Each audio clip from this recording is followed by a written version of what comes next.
Alright, November 1st highlight video. I always feel kind of silly making a highlight video and didn't make one yesterday, on a day where there's not much to talk about. But you can see the S&P SPY gapped way down today. Now I'll show you 5-minute candles. Hold on, I have after hours still on there. Okay, see the gap down. Anyone who woke up and said, hey, this is great, the market's going to zero today, and shorted caught themselves in trouble because it grinded higher. And that's not uncommon for a huge gap down.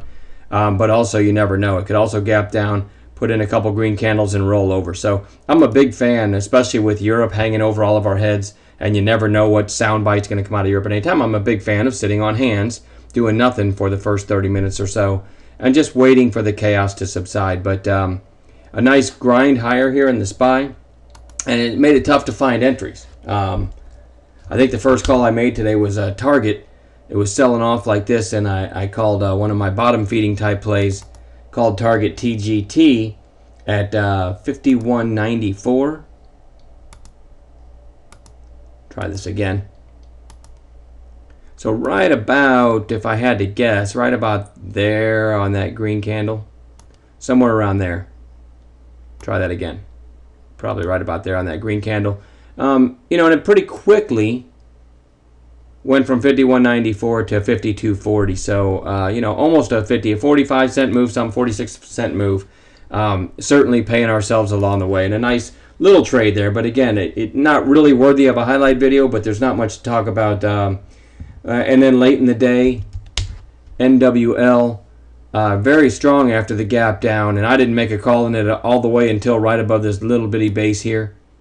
I like this little mini flag pattern with the high of day still to the left. So a 15.21 was the call. Stop was, I think, 9 cents below, and it went to 15.60. So again, almost a 40-cent move on about I think 9 cents risk. Again, nothing really worthy of a highlight video, but it's the kind of market we're in right now. I'm loving being in cash and logging in every morning just to see what the SPY is going to do and what Europe's going to do. But being in cash is a safe way to play this.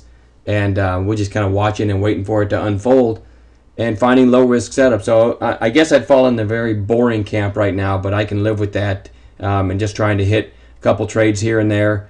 And, every once in a while we get a big one on days like today. It just didn't really happen today or yesterday, just a bunch of small stuff.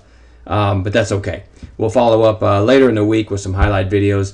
FOMC is tomorrow, and it's at a different time than usual. It's usually 2:15 Eastern. I think I saw that it's at 12:30, which always has is followed by chaos. But then hopefully things can die down a little bit after an hour or so, and maybe some nice trades tomorrow afternoon, and hopefully some nice trades in the morning before FOMC. So we'll see. I'll follow up with a video on what we do on it, and we'll talk to you later.